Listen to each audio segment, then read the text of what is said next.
Bismillahirrahmanirrahim. Assalamualaikum warahmatullahi wabarakatuh. Alhamdulillah wassalatu wassalamu ala Rasulillah wa ala alihi wa sahbihi wa man walah. Alhamdulillah kita dipertemukan oleh Allah dalam perjumpaan di dunia maya ini. Semoga Allah Subhanahu wa taala karuniakan ilmu dan juga keimanan kepada kita semua. Ada satu pertanyaan menarik yang datang kepada saya, bunyinya kurang lebih, apakah kita itu berdosa kalau misalnya kita memiliki teman yang dia memakan atau meminum sesuatu yang haram dan kita melihat dia tanpa mengingatkan? Masya Allah, ini adalah pertanyaan yang sangat menarik dan tentu saja kita juga membutuhkan jawabannya. Karena ini terkadang terjadi di dalam kehidupan kita sehari-hari. Entah itu dengan keluarga, entah itu dengan teman, dengan rekan kerja, ataupun dengan atasan. Dalam menjawab pertanyaan ini, kita perlu memahami kerangka dalam syariat Islam yang lebih luas. Allah Subhanahu wa taala memberikan beban-beban taklif kepada kita sebagai seorang mukallaf berupa ada hal-hal yang Allah Subhanahu wa taala wajibkan kepada kita dan juga ada hal-hal yang Allah Subhanahu wa taala larang kepada kita. Allah Subhanahu wa taala mewajibkan kepada kita misalnya salat 5 waktu, berpuasa Ramadan, berzakat, berhaji jika mampu, dan lain sebagainya.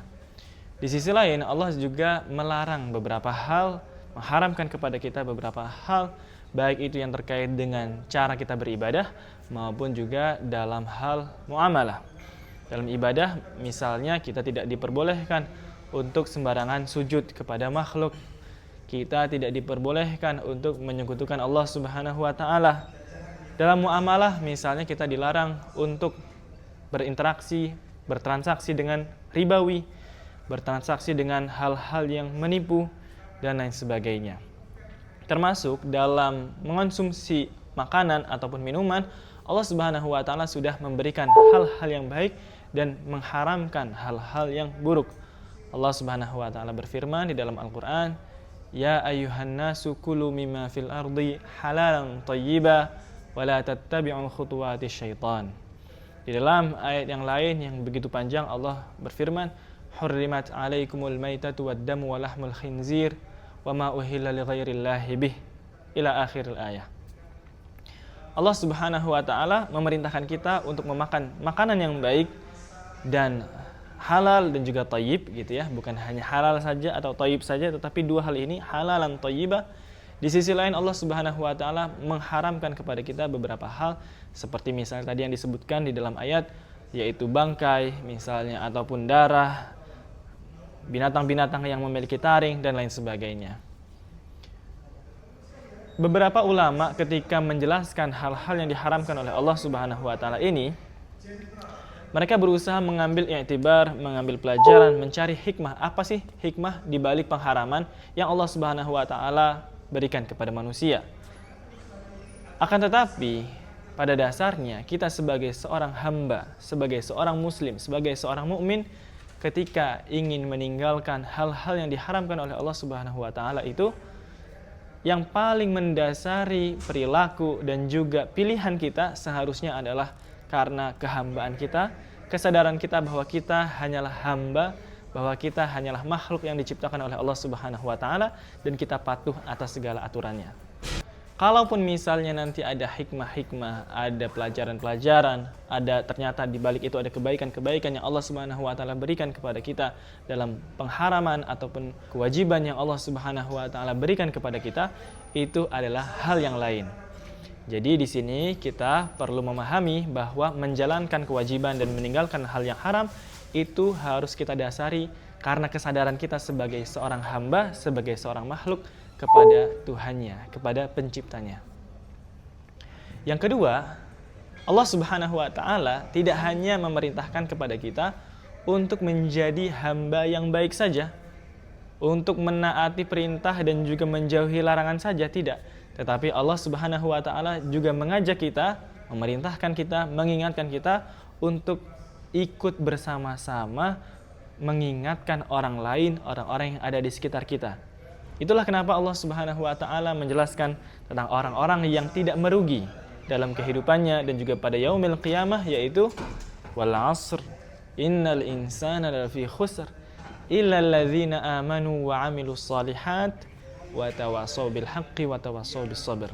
Demi masa, sesungguhnya manusia itu betul-betul berada dalam kerugian, kecuali orang-orang yang beriman, orang-orang yang beramal saleh dan tidak berhenti pada dua hal ini saja, tetapi mereka juga saling mengingatkan dalam kebenaran dan juga saling mengingatkan di dalam kesabaran.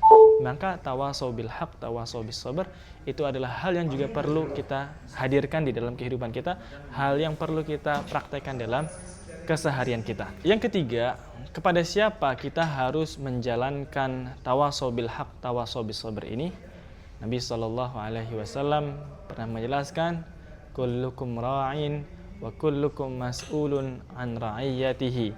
Setiap kalian adalah pemimpin dan setiap kalian akan dimintai pertanggungjawaban atas apa-apa yang dia pimpin. Maka seorang laki-laki, seorang suami, seorang ayah, dia akan dimintai pertanggungjawaban tentang keluarganya. Seorang wanita atau seorang istri, seorang ibu, dia pun juga akan dimintai pertanggungjawaban soal apa-apa yang menjadi tanggung jawabnya, yaitu misalnya anak-anaknya. Begitu juga kalau misalnya ada orang yang memiliki jabatan di dalam pekerjaan, dia juga akan dimintai pertanggungjawaban terhadap orang-orang yang berada di bawah kepemimpinannya. Seorang guru misalnya, maka dia akan dimintai pertanggungjawaban soal murid-muridnya.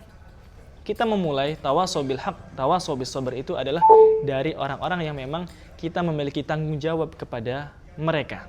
Namun yang menjadi pertanyaannya adalah bagaimana jika ternyata orang yang melakukan kemungkaran itu tidak berada di bawah kekuasaan atau kepemimpinan kita?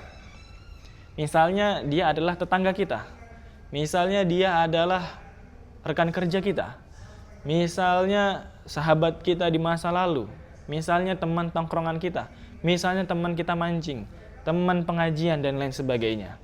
Ini kan kita tidak menjadi atasan mereka secara langsung. Kita tidak dimintai pertanggungjawaban secara spesifik soal kehidupan mereka, soal ilmu mereka, soal adab dan juga akhlak mereka. Bagaimana tawasau bil haq, tawasau bis sabr ini kepada orang-orang tersebut?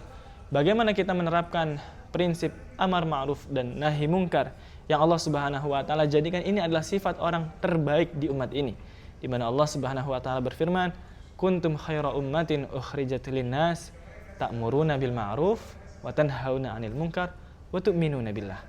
Kalian adalah umat terbaik yang Allah Subhanahu wa taala hadirkan kepada manusia karena kalian mengajak kepada atau memerintahkan kepada hal-hal yang ma'ruf dan melarang, mencegah dari hal-hal yang mungkar, dan kalian beriman kepada Allah Subhanahu wa taala. Bagaimana kita mempraktikkan amar ma'ruf nahi mungkar ini kepada orang-orang yang tidak berada di dalam kuasa kita, atau bahkan mungkin terkadang ini dia malah adalah atasan kita yang melakukan kemungkaran. Barangkali kita sebagai anak yang melakukan kemungkaran itu adalah orang tua kita. Barangkali kita sebagai murid yang melakukan kemungkaran itu adalah guru kita. Barangkali kita sebagai seorang karyawan yang melakukan kemungkaran itu adalah atasan kita, manajer kita, direktur kita, bahkan mungkin CEO atau founder kita. Dalam amar ma'ruf nahi mungkar, Islam amat menyadari adanya gap-gap seperti ini.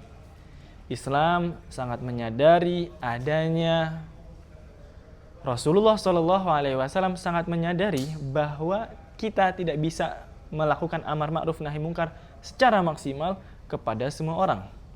Oleh karenanya Nabi SAW pernah menjelaskan dalam prinsip soal nahi mungkar terutama, beliau pernah bersabda, man ra'a minkum munkaran falyughayyirhu biyadihi fa illam yastati' fa bilisanihi fa illam yastati' fa biqalbihi wa dzalika adhaful iman. Beliau pernah bersabda, barang siapa di antara kalian yang melihat adanya kemungkaran terjadi di hadapannya atau dia mengetahui hal tersebut dan dia sudah memastikan bahwa itu memang adalah hal yang mungkar, falyughayyirhu biyadihi, maka ubahlah, maka hentikanlah kemungkaran itu dengan tangannya.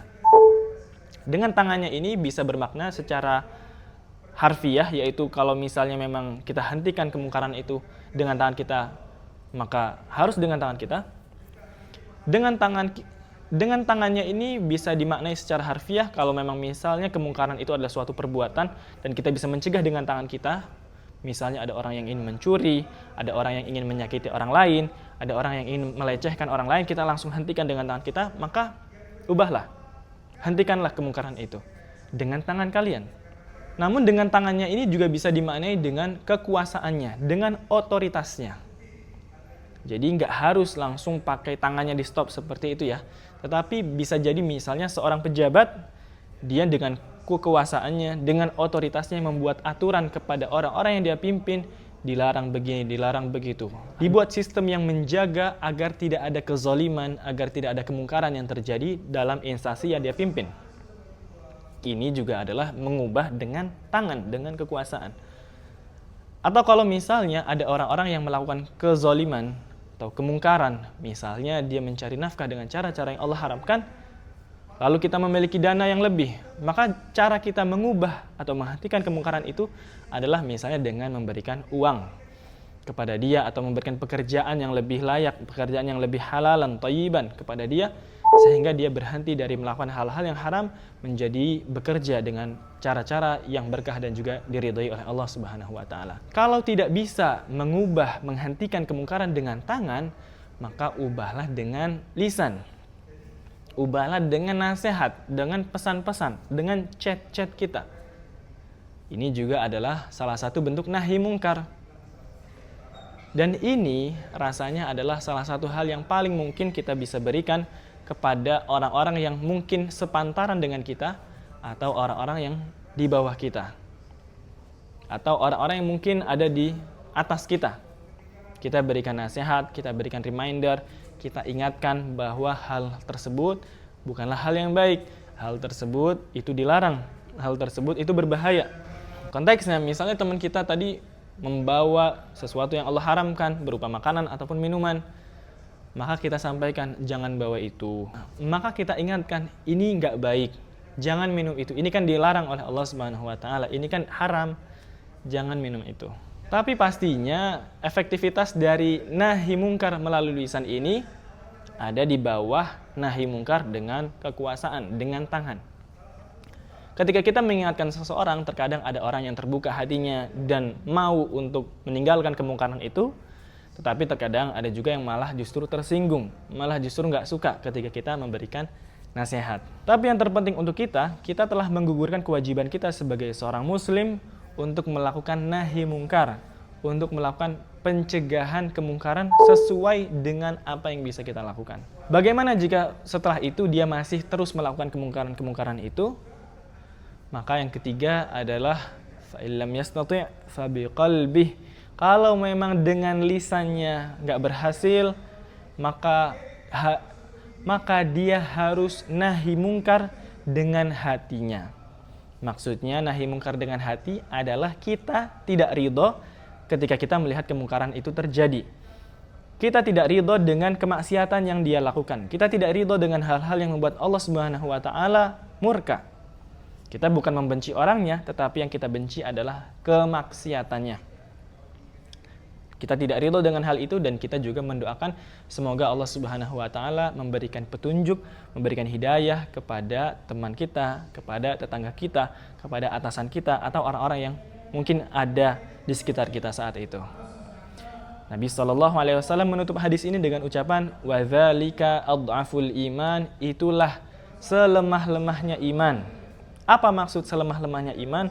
Apakah kalau kita misalnya nggak bisa mengubah dengan tangan, nggak bisa mengubah dengan lisan, hingga akhirnya cuma bisa dengan hati, berarti iman kita lemah? Bukan.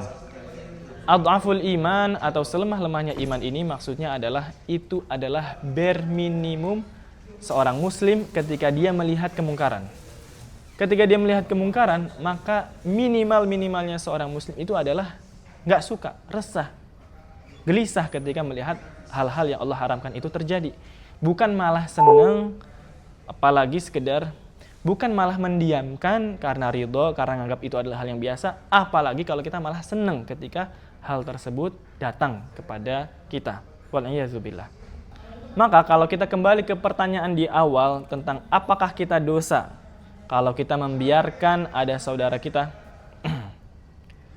Terlebih lagi kalau misalnya itu adalah makanan atau minuman yang Allah Subhanahu wa taala haramkan, maka Nabi Shallallahu alaihi wasallam pernah bersabda menjelaskan apa sikap yang harus kita lakukan.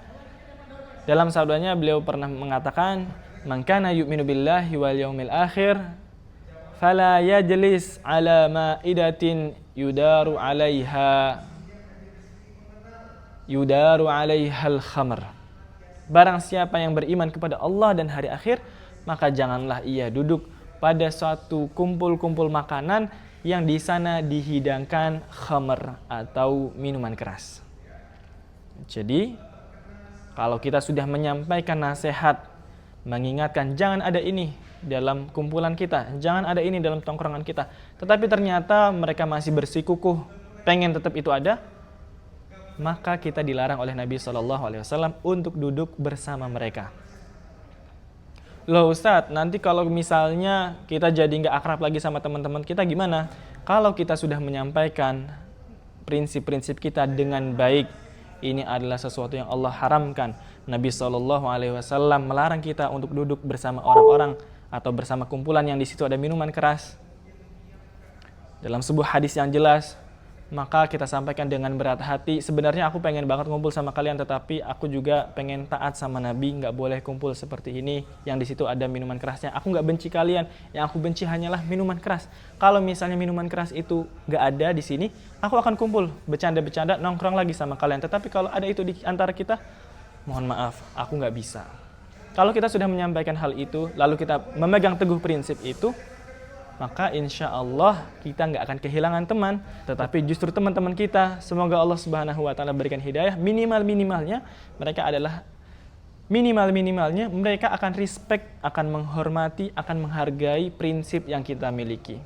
Jadi jangan takut kehilangan orang, jangan takut kehilangan teman karena kita menaati perintah Allah Subhanahu wa taala. Bahkan sekalipun misalnya akhirnya memang mereka betul-betul meninggalkan kita, mereka lebih memilih membersamai khamr daripada kita sebagai temannya, sebagai sahabatnya, maka semoga Allah Subhanahu wa taala gantikan untuk kita sahabat-sahabat, teman-teman yang jauh lebih baik, yang se-value dengan kita, yang sama-sama memiliki prinsip taat kepada Allah dan juga Rasul-Nya.